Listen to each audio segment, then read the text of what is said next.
Are you really interested in learning good English? Well, why do you need to know good English? English is a language. It can be, it's a foreign language, it may be. However, we are definitely in need to learn this language very well because we need it in nearly every sphere of communication, wherever if we are interacting with people around, in the cases of academic field, in the cases of business, in the cases of examinations, nearly everywhere. So if we have a good command over English, it seems we do definitely get the confidence required and we just push forward. We are able to just make our place in the world. We feel confident, and definitely you would want to speak well. And if you want to speak well, what are the things, what are the criteria that must be taken up, that must be ensured in order that you may be able to speak really good English? Well, I have taken this opportunity to make my objective clear, as I've been taking a few English classes in this channel of mine, and I've been teaching English grammar. But I feel that my objective of teaching English grammar to you should be made very clear. If I make it clear, then you'll feel learning grammar is interesting. But before that, in order that you may speak English fluently, what are the different things you should be taking up?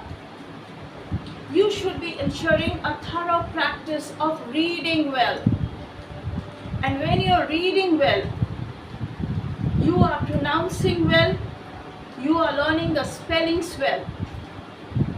So many aspects to it. What I mean to say is, before I continue with this, that it is not a shortcut. Practicing and listening to everyday's discourse, if it is a regularized one, is definitely and will be very helpful. Now, as I was talking about, reading makes it the prime step in which you are ensuring to take up a thorough knowledge of the subject itself. It means you are knowing how to pronounce well. It means you are paying attention to the different spellings. And in addition to that, you are definitely paying attention to the meanings if you are to understand the topic well. Well, I'll take this opportunity to just remind you that I am giving in my short videos nearly regularly a few meanings and their opposites, synonyms and antonyms. Increase your word power, as I name it. So that definitely will help you to increase your stock of words. And again, if we come back to reading, it will help you to understand well. So when you're reading, you're understanding the topic. When you're understanding that topic and you're learning the pronunciations, you're learning the meanings, you're learning the opposites, you are definitely a step ahead with learning good English. Next, you need to write well. And in order that you may write well, it's again that you need grammar thoroughly. And you need to speak well. Well, if I need to speak well, I need to pronounce well. I need to know my spellings well. I need to know the meanings of the words which I am speaking. It's only then that I can put the words in the appropriate places and go on speaking.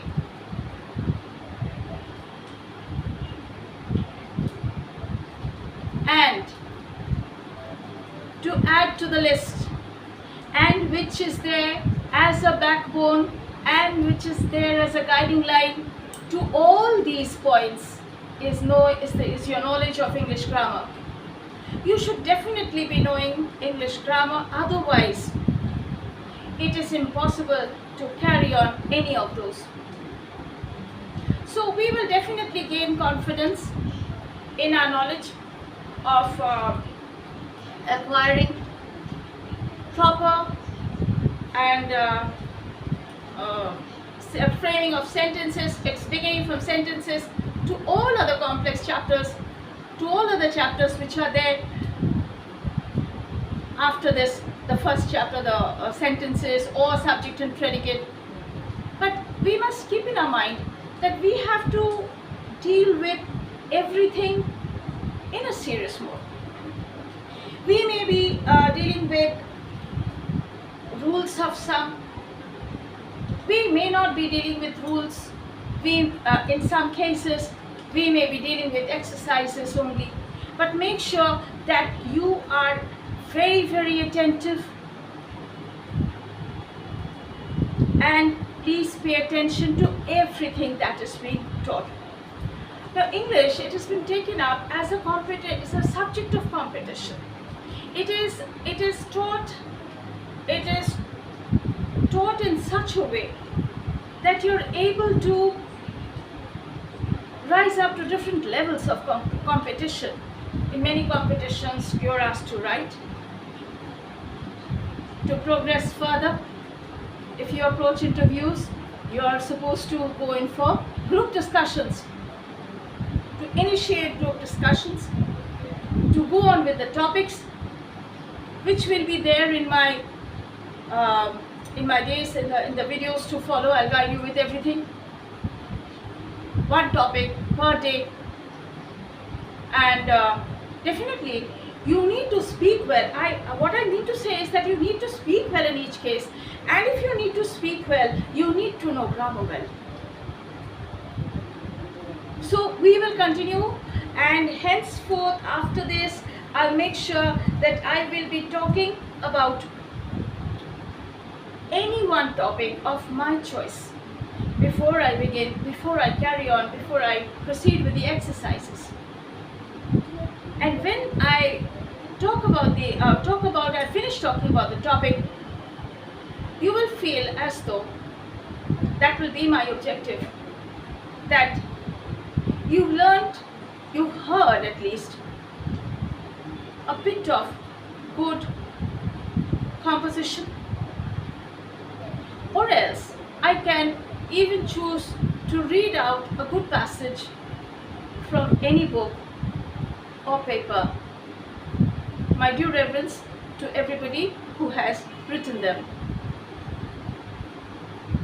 So now I will be beginning with, because for today I think I have already talked about my objective in taking up this responsibility of teaching you English grammar. It is not only making you gain good marks in schools, it is also helping you to gain good marks as you proceed higher up till all your levels of competition. Please attend every day's class, and if you like it, if you like the video, please like, share and subscribe my channel Venus. So I will be continuing with my exercises presently. It will be just fill in the blanks. I will be telling you the blanks and I will be solving them myself for you after I dictate the sentence with the blank. So let's proceed. Here we are proceeding with the chapter agreement of the verb with the subject. Okay. So number 1, 5 and 5 dash 10. You need to fill up the blanks as I've already said, and now because it's not a live class, I'll be doing it for you.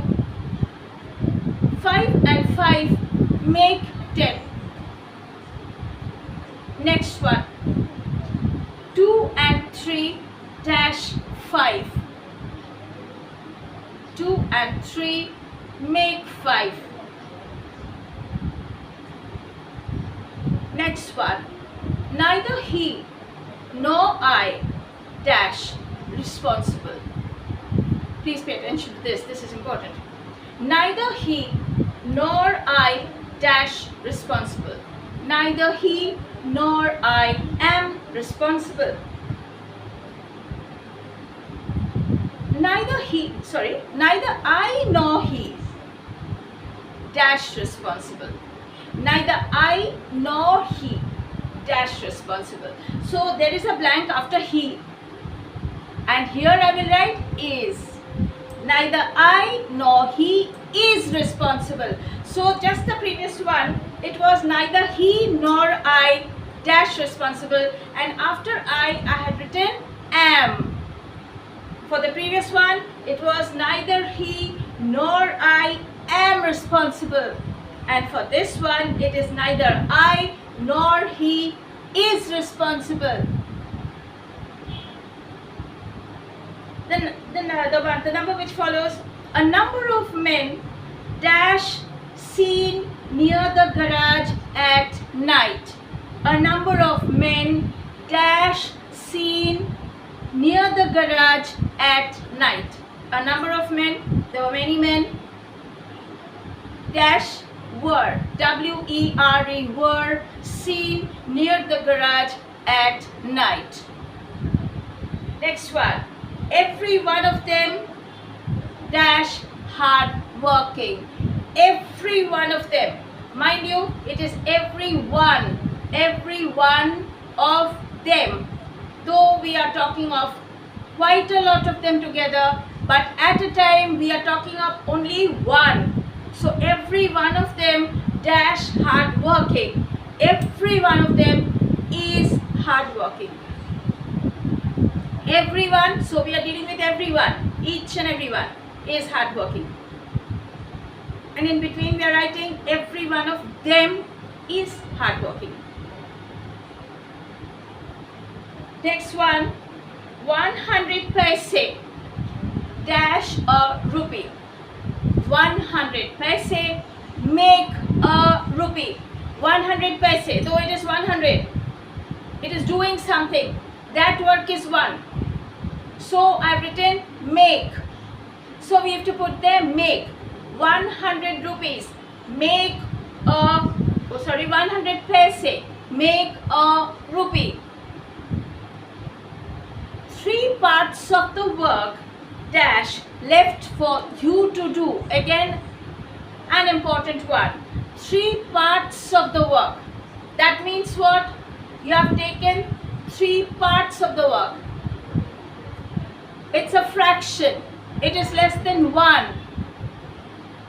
So 1 and less will definitely be is here. 3 parts of the work is left for you to do. 3 parts of the work is left for you to do. Next one, her friends as well as she dash insulted. Her friends as well as she dash insulted. Her friends as well as she is insulted. Her friends as well as she is insulted. The next one, my mother's friends as well as she dash honored. My mother's friends as well as she dash honored. My mother's friends as well as she was honored. So at the end we are putting she was honored. My mother's friends as well as she was honored. We'll continue again. After this, Gulliver's Travels dash written by Jonathan Swift. Gulliver's Travels, though you have travels S here, but it is one book. It is one book which was written by Jonathan Swift. So Gulliver's Travels was written by Jonathan Swift. It was written. Okay. 100 paise dash equal to 1 rupee. 100 paise dash equal to 1 rupee. So 100 paise, what is it doing? It is equal to 1 rupee. That 100 paise is taken as one entity and it is equal to 1 rupee. Next one, all possible means dash been tried to bring about a compromise. All possible means dash been tried to bring about a compromise. All possible means have been tried to bring about a compromise.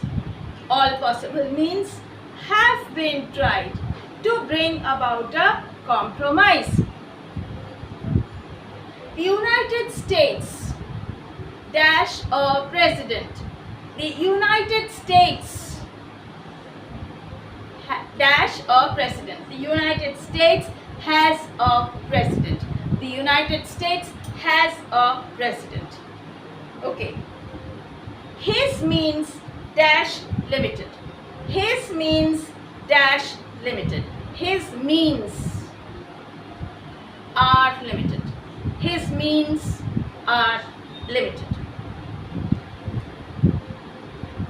None of his poems dash published. None of his poems dash published. None of his poems are published. None of his poems are published. Are there any girls in this room? No, there dash none. Are there any girls in this room? No, there dash none. Are there any girls in this room? No, there are none. No, there are none. The class dash 30 students.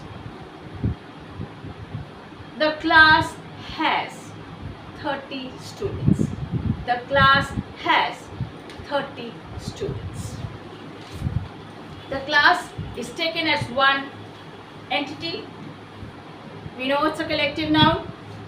So the class has 30 students. Next, the mob dash gathered quickly. Again, the mob is taken as a collective noun. Many people together. The mob dash gathered quickly. The mob has gathered quickly. The audience dash enjoyed the performance. The audience dash enjoyed the performance. Here again, audience we know is a collective noun and we are going to take it as one entity. So, the audience has enjoyed the performance. The audience has enjoyed the performance. Next one. Either he or you dash to blame. Either he or you dash to blame. Either he or you are to blame. Either he or you are to blame. A carpenter and a cobbler dash in the apartment. A carpenter and a cobbler dash in the apartment. A carpenter and a cobbler live in the apartment. A carpenter and the cobbler live a carpenter and a cobbler live in the apartment. Now, if we break the sentence and if we write, a carpenter lives in the apartment, a cobbler lives in the apartment, taking the two of them together, a carpenter and a cobbler live in the apartment. Hope you'll not make a mistake here. The shop with its contents dash burnt down. The shop with its contents dash burnt down. The shop with its contents was burnt down, because the shop with its contents taken as one was burnt down. The shop with its contents was burnt down. None of these facts dash true. None of these facts are true. None of these facts are true. Next one, the news dash not true. The news is not true. News taken as one entity is not true. The news is not true. Every girl and every boy dash given a medal. Every boy and every girl dash given a medal. Your answer will be every girl and every boy was given a medal. Every girl was given a medal. Every boy was given a medal. If you write them together, every girl and every boy was given a medal. Next one and the last one for the day. The means employed by Rita dash sufficient. The means employed by Rita is sufficient. The means employed by Rita is sufficient. So here the means which are employed by Rita, this is taken as one entity, and your answer here will be the means employed by Rita is sufficient. Is sufficient. So that much for today. That much for today. Thank you so much. Do like, share and subscribe my channel. This channel is that much from Channel Venus for tonight. Thank you so much.